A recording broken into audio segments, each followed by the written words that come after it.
ഈ കഴിഞ്ഞ 17-ാം തീയതിയാണ് ഇങ്ങനെ ഒരു സംഭവം ഇവിടെ റിപ്പോർട്ട് ചെയ്യുന്നത്. ഇത് നമുക്ക് റെറ്റിക്കുലേറ്റഡ് പൈത്തൺ എന്ന് പറയുന്ന ഒരു വേരിയൻ്റ് പെരുമ്പാമ്പുകൾ നമ്മുടെ കയ്യിലുണ്ട്. 5 പെരുമ്പാമ്പുകളാണ് നമ്മുടെ കയ്യിലുള്ളത്. ഇതിൽ ഒരു കൂടിലെ 2 പെരുമ്പാമ്പുകൾക്കാണ് ഒരു ഇഞ്ചുറി ഉള്ളതായിട്ട് കീപ്പറും സൂപ്പർവൈസറും റിപ്പോർട്ട് ചെയ്യുന്നത്. അപ്പോൾ നമ്മളത് പോയി ഇൻസ്പെക്ട് ചെയ്യുന്ന സമയത്തേക്ക് നമുക്ക് മനസ്സിലായെന്ന് പറഞ്ഞാൽ വളരെ റീസെൻ്റായിട്ടുണ്ടായ ഇഞ്ചുറിയാണ്. അതായത് കഷ്ടിച്ചൊരു 8-10 മണിക്കൂറിനുള്ളിൽ സംഭവിച്ചിരിക്കുന്ന ഒരു ഇഞ്ചുറിയാണ്.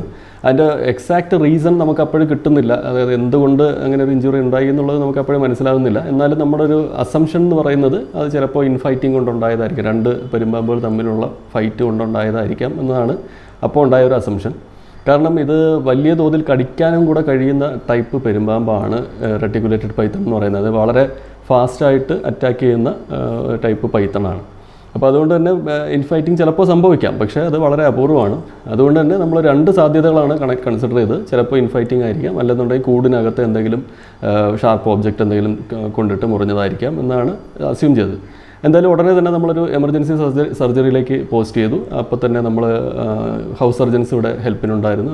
നമ്മളെല്ലാവരും ഒരു ടീമായിട്ട് അപ്പോൾ തന്നെ അതിൻ്റെ സർജറി നടത്തുമായിരുന്നു. ഏതാണ്ട് 20ഓളം വലിയ മുറിവുകളാണ് ദേഹത്തുണ്ടായിരുന്നത്.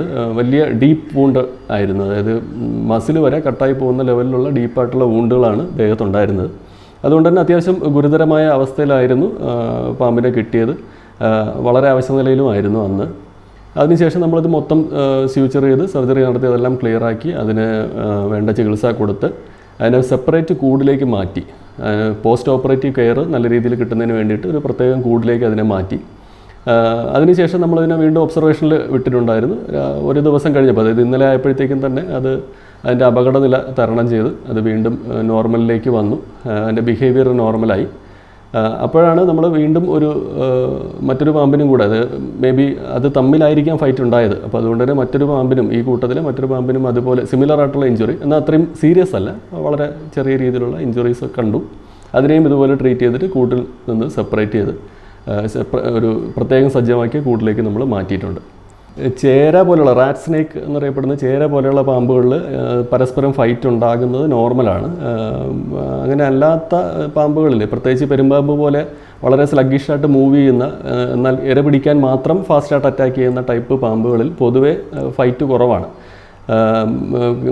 ഇവരിങ്ങനെ ഗ്രൂപ്പായി താമസിക്കുന്ന അല്ലെങ്കിൽ അങ്ങനെ കൂട്ടമായി ജീവിക്കുന്ന ടൈപ്പ് ജീവികളും അല്ല. പൊതുവെ നാച്ചുറൽ സിറ്റുവേഷനിൽ അവർ ഒറ്റയ്ക്കൊറ്റയ്ക്ക് ജീവിക്കുന്ന ജീവികളാണ്. അപ്പോൾ അതുകൊണ്ട് തന്നെ ഇവർ തമ്മിലുള്ള ഫൈറ്റ് അത്ര കോമൺ അല്ല. പക്ഷെ നമ്മളിപ്പോൾ ക്യാപ്റ്റിവിറ്റിയിലാകുമ്പോൾ നമുക്ക് 2-3 പാമ്പുകളെ ചിലപ്പോൾ ഒരുമിച്ചായിരിക്കും നമ്മൾ പാർപ്പിച്ചിരിക്കുന്നത്. അപ്പോൾ ആ കൂട്ടത്തിൽ ഫൈറ്റ് ചിലപ്പോൾ സംഭവിച്ചിരിക്കാം എന്നൊരു അസംഷനാണ്. നമ്മൾ എന്തായാലും അതിൻ്റെ ക്യാമറ വിഷ്വൽസ് അവിടെ നിന്ന് എടുക്കുന്നുണ്ട്. ആ ക്യാമറ വിഷ്വൽസോടെ കിട്ടിക്കഴിഞ്ഞാൽ മാത്രമേ നമുക്കത് എന്താണെന്ന് കൃത്യമായിട്ട് മനസ്സിലാക്കാൻ സാധിക്കുള്ളൂ. ഇപ്പോൾ പരിശോധിച്ചതിനകത്ത് വ്യക്തതയില്ല. അതായത് വിഷ്വൽസ് വളരെ ക്ലിയർ അല്ല. നമുക്ക് ഈ കൂടിനായിട്ട് എക്സ്ക്ലൂസീവ് ക്യാമറ നമ്മൾ വെച്ചിട്ടില്ലായിരുന്നു. നമ്മൾ ആ പാമ്പിൻ കൂട് എന്ന് പറയുന്ന ആ റെപ്റ്റൈൽ എൻക്ലോഷർ എന്ന് പറയുന്ന സ്ഥലത്തേക്ക് വേണ്ടിയിട്ടുള്ള ക്യാമറയാണ് ഇരിക്കുന്നത്. അപ്പോൾ അതുകൊണ്ട് തന്നെ ഈ കൂടിൻ്റെ ഫ്രണ്ടിൽ ഗ്ലാസ് ആയതുകൊണ്ട് തന്നെ റിഫ്ലക്ഷൻ കാരണം അതിന് ഉള്ളിൽ നടക്കുന്ന അത്ര ക്ലാരിറ്റിയോടുകൂടി നമുക്ക് കാണാൻ കഴിയുന്നില്ല. അപ്പോൾ അതുകൊണ്ട് തന്നെ നമുക്കത് കൃത്യമായ വിവരം ഇപ്പം അതൊന്നും കിട്ടിയിട്ടില്ല. എന്നാൽ പോലും നമ്മളിപ്പോൾ സാധ്യതകൾ ഒഴിവാക്കി. അതായത് അതിനകത്ത് ഇൻഫൈറ്റിംഗ് ആണെങ്കിൽ അത് ഒഴിവാക്കാൻ വേണ്ടിയിട്ട് നമ്മൾ പാമ്പുകളെ സെപ്പറേറ്റ് ചെയ്തു. ഇനി അതല്ല കൂടിനകത്തെ ഒബ്ജക്ട്സിൻ്റെ പ്രശ്നമാണെന്നുണ്ടെങ്കിൽ അത് മാറാൻ വേണ്ടിയിട്ട് നമ്മൾ കൂടിനകത്ത് വിശദമായി പരിശോധിച്ച് ചെറിയ രീതിയിൽ ഇളകി നിന്നിരുന്ന ഷാർപ്പ് ഒബ്ജക്റ്റുകളൊക്കെ മാറ്റി വീണ്ടും വൃത്തിയാക്കിയിട്ടുണ്ട് കൂട് ഒരിക്കൽ കൂടെ. അപ്പോൾ പിന്നെ ഇനി മുറിവുണ്ടാകാനുള്ള സാധ്യതകൾ മുഴുവൻ നമ്മൾ എടുത്ത് മാറ്റി എന്നുള്ളതാണ്. അപ്പോൾ നമുക്കിപ്പോൾ ഇതിൻ്റെ റീസൺ കണ്ടുപിടിച്ചാലും, ഇതിലേതെങ്കിലും ഒന്നാണ് ഇതിൻ്റെ റീസൺ എന്ന് കണ്ടുപിടിച്ചാലും നമുക്ക് ചെയ്യേണ്ട കാര്യങ്ങൾ ഇതൊക്കെ തന്നെയാണ്. അപ്പോൾ അതുകൊണ്ട് തന്നെ നമ്മൾ കാരണം കണ്ടെത്താനായിട്ട് ഇനിയിപ്പോൾ നമ്മൾ ശ്രമിക്കുന്നുണ്ട്, നോക്കാം. പാമ്പുകളുടെ കൂട്ടത്തിൽ ഇത് ആദ്യമായിട്ടാണ്. അങ്ങനെ പരസ്പരം അറ്റാക്ക് ചെയ്തിട്ട് ഇത്രയും വലിയ ഇഞ്ചുറി ഉണ്ടാകുന്നത് പാമ്പുകളുടെ കാര്യത്തിൽ ആദ്യമായിട്ടാണ്.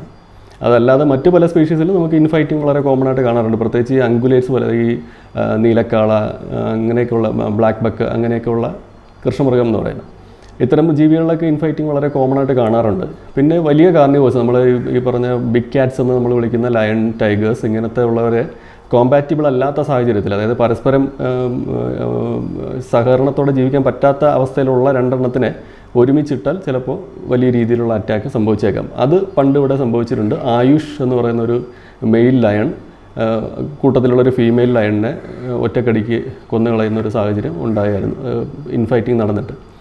അപ്പോൾ അത്തരം സാഹചര്യങ്ങൾ ഉണ്ടാകാറുണ്ട്. ഇൻഫൈറ്റിംഗ് ക്യാപ്റ്റിവിറ്റിയിൽ കോമൺ ആണ്. നിങ്ങൾക്ക് നാച്ചുറൽ സിറ്റുവേഷനിലും അത് മനസ്സിലാക്കാൻ കഴിയും. അത് വളരെ കോമൺ ആയിട്ട് സംഭവിക്കുന്നൊരു കാര്യമാണ് ഫൈറ്റിംഗ് എന്ന് പറയുന്നത് അനിമൽസ് തമ്മിൽ. പാമ്പിൽ ഇത് അത്ര കോമൺ അല്ല.